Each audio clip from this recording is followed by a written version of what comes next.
तो ज़्यादा पॉलिटिकल बातचीत हो नहीं सकी, पूरा दिन यही ट्रांसमिशंस चलती रहीं। सबकी दुआएं थी, सबको उम्मीद थी कि जनाब ये जो 8 लोग इसमें फंस चुके थे, 8 जाने फंस चुकी थी, उनको खैर व आफियत के साथ निकाल लिया जाए। और अल्लाह का शुक्र है जनाब कि 8 को बाजियाब करा लिया गया है, खैर व आफियत के साथ नीचे पहुंचा दिया गया है। लेकिन पॉलिटिकल बात करें तो सितंबर का महीना बड़ा इंपॉर्टेंट कहा जा रहा है। उसमें ज़ाहिर सी बात है चीफ जस्टिस साहब की रिटायरमेंट भी है, फिर साथ साथ ये कि नवाज शरीफ साहब की वापसी भी है, अब कल तहरीक इंसाफ के कुछ केसेस भी लगे हुए हैं, बहुत सारी चीजें ऐसी हैं जिस पर बात होनी चाहिए। अब जब सदर साहब ने कहा है कि भाई मेरी मर्जी के बगैर सिग्नेचर हुए, उस वक्त तक ये लग रहा था कि किसी ने सिग्नेचर कर दिए, लेकिन फिर बाद में पता चला कि भाई उन बिल्स पर सिग्नेचर हुए नहीं। और फिर कल ये खबर निकल कर आई कि भाई वो बिल तो सदर साहब के पास मौजूद थे, वहां से तो गए नहीं थे। इन तमाम चीजों पर बात करेंगे। पाकिस्तान तहरीक इंसाफ ने इसको भी अदालत में चैलेंज करने का फैसला कर लिया। लगारी साहब ये बताइएगा, सियासतदान कोई मसले अपने खुद भी सॉल्व करते हैं? ये सारे फैसले अदालतों में ही होते हैं। इलेक्शन कब होंगे ये भी लग रहा है कि शायद अदालत ही फैसला करेगी। हमारी सियासी अशराफिया की सबसे बड़ी नाकामी यह है कि वो अपने मामलात पार्लियामेंट में हल करने के बजाय, बाहमी गुफ्तो शुनीद से हल करने के बजाय, एक दूसरे के साथ मुकालमा और मुज़ाकरा करने के बजाय वो कोर्ट्स में चले जाते हैं और इस तलाश में होते हैं कि जज साहबान जो हैं वो किसकी फेवर करते हैं, और फेवर के लिए वो तालिब रहते हैं कि कहीं ना कहीं से कोई हमें फेवर हासिल हो जाए ताकि हमारे नुक्ता नज़र को मान लिया जाए। और किसी का भी नुक्ता नज़र ये नहीं होता है कि वो मुल्क के वसीतर मफाद में बात कर रहे होते हैं, वो खुद अपने ही मफाद के लिए सोच रहे होते हैं और अपने ही मफाद के लिए बात कर रहे होते हैं। और ये मामला किसी भी सूरत में अगर कोर्ट्स में ही ले जाने हैं तो फिर आप एक कॉन्स्टिट्यूशनल कोड बना लें, एक ऐसी कोड बनाएं जो सुप्रीम कोर्ट के दीगर जो मामलात हैं और जितने भी पेंडिंग केसेस हैं वो सुप्रीम कोर्ट निपटाए अपने। लेकिन ये जो खास इस तरह के केसेस होते हैं जिनका बैकग्राउंड भी सियासी होता है, मफादात भी सियासी होते हैं, झगड़े भी सियासी होते हैं, और उनको अलग तरीके से निपटाने का वो होता है। और इस तरह से जज साहबान के बारे में क्वेश्चन होने लगता है, उनकी इंटीग्रिटी के बारे में और उनकी अपने उनके फैसला साजी के बारे में बातें होती हैं। तो उसका ये आपको हल निकालना है तो ये हल निकाल लें कि जनाब आप जो है वो अपनी कोई कॉन्स्टिट्यूशनल कोड अलग बना लें। लेकिन ये मामलात आपको हल करने थे पार्लियामेंट में जो आज कह रहे हैं कि हम कोर्ट में जाएंगे, जब आपके पास 130, 140, 150 के करीब अरकान की तादाद मौजूद थी और उसमें कितने ही लोग टूट कर गए थे आपसे, उनको बहुत चंद लोग थे, और जो बाकी लोग थे उनका क्या कसूर था? आपने कहा कि चलो सब रिजाइन करो एक साथ, चलो सारे के सारे। फिर आपने कहा हमारी 2 हुकूमतें हैं, उनको ले चलो भाई, उनको भी ले चलो और खत्म करो इस हुकूमतों को। लेकिन जो आप चाहते थे वो नहीं हुआ, इसलिए कि आपका इंटेंशन भी ठीक नहीं था और जो कुछ हुआ वो सब कुछ ठीक नहीं था। ये समूथ अगर चलता रहता और आप एक बेहतरीन अपोजिशन का किरदार अदा करते तो ये सूरत हाल पैदा ना होती। अब ये सूरत हाल पैदा हुई है, जो भी कुछ हुआ है, और अभी जितना रैपिडली कानून साजी की गई, और कानून साजी में हमें नहीं मालूम कि कौन कौन सी चीजें, इसलिए कि सारे कवानीन को तो किसी शख्स ने, जो पार्लियामेंट जिन लोगों ने मंजूर किया उन्होंने भी पढ़ा नहीं होगा। सर हसन नज़ीर तारड़ साहब ने खुद ये बात बोली है, ये बात उन्होंने फ्लोर ऑफ द हाउस में बोली है कि बहुत सारे कानून है जो मैंने, और वो वजीर कानून रहे, वो कह रहे हैं कि मैंने तो पढ़ी ही नहीं ये चीज।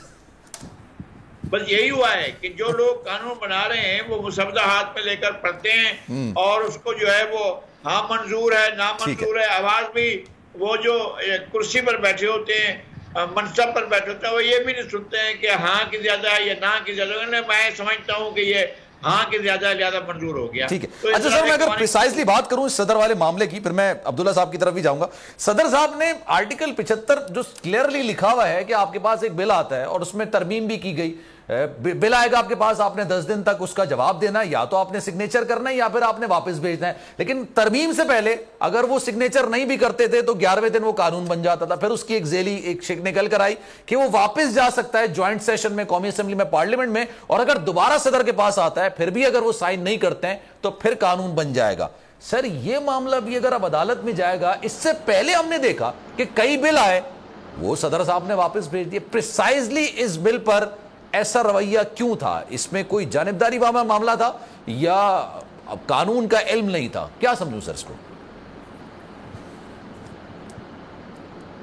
लगारी साहब नहीं, अगर आप मैंने समझा शायद आप नहीं सर, मैंने साहब से बात कर रहे हैं। नहीं आपसे बात मैं ये समझता हूँ कि सदर साहब ने आइन की पासदारी नहीं की है, और एक मर्तबा नहीं बहुत मर्तबा जब एक वोट ऑफ नो कॉन्फिडेंस जो है वो पेश हुआ और उसके बाद एक एब्रोगेशन किया गया आइन का, आइन को सबवर्ट किया गया और कहा गया कि हम ये तहरीक अज़म एतवाम मुस्तरद करते हैं। जब स्पीकर के मनसब पर बैठे हुए शख्स ने ये कहा और अपना नाम लिया, वो खुद डिप्टी स्पीकर थे, स्पीकर का नाम लेकर कहा और उनका नाम लेकर कहा कि जी मुस्तरद करते हैं, यानी आपको सदारत कर रहे हैं, मुस्तरद जो है वो असद कैसर कर रहे हैं, अल्फाज बोल रहे हैं कासिम सूरी। आज तक मैंने ऐसा सदारत करते हुए किसी को नहीं देखा है, और वो मुस्तरद कर देते हैं, बाद में असम्बली तोड़ जाती है, सदर साहब उसको मंजूर भी कर लेते हैं।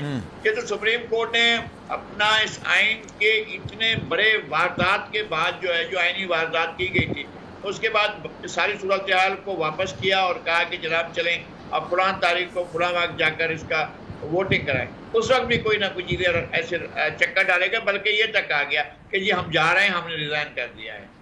तो और सदर साहब ने इसको भी मंजूर कर दिया, इस सूरत हाल को भी मंजूर कर।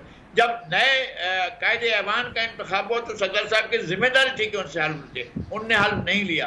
फिर काबीना से हल्फ लेता, उन्होंने हल्फ नहीं लिया, वो अपने हल्फ की पासदारी नहीं करते रहे। उन्होंने बहुत दफा आइन को, कानून को, रिवायात को, अपने मनसब को वायलेट किया है। और मेरे ख्याल में हम उस दिन भी कह रहे थे कि अब कोई जवाज नहीं है, उनके पास स्टेप डाउन करने का एक जवाज मौजूद था, वो स्टेप डाउन कर सकते थे। अगर चलाना चाहते हैं तो उनकी मर्जी है, फिर इदारे जाने, कानून जाने, रास्ता जाने, आइन जाने, फिर जो आइन पर अमल दरामद करने वाले हैं वो जाने। लेकिन बतौर सदर मुमलकत मोहतरम जनाब डॉक्टर आरिफ अलवी साहब अपनी जिम्मेदारियां पूरी करने में नाकाम रहे। ठीक है सर। आप लोग इस मुल्क पाकिस्तान में आजाद है। सहाफती उसूलों पर कारबंद बोल न्यूज ने रखी रिवायत बरकरार। बोल न्यूज की जानिब से देखने वालों को यौम आजादी की बेहद मुबारकबाद। मुल्क भर से जश्न आजादी की तकरीबात बोल ने दिखाई अपनी स्क्रीन पर। पाकिस्तान के 76वें यौम आजादी का जश्न बोल ने सुनाई पाकिस्तान जिंदाबाद के नारों की गूंज। बोल की सबसे बड़ी ट्रांसमिशन में पाकिस्तान का नाम रोशन करने वालों ने दिए कौम को पैगामात। बेपनाह मुश्किलात का सामना करके इस मुल्क को हासिल किया। आजाद कौमों को बहुत सी कुर्बानियां देनी पड़ती हैं। 76 वालियों में आजादी का दिन जोश खरोश के साथ मनाया, क्योंकि जिंदाबाद पाकिस्तान ये है बोल की पहचान। सब्सक्राइब करें और बेल दबाएं ताकि कोई खबर रह न जाए।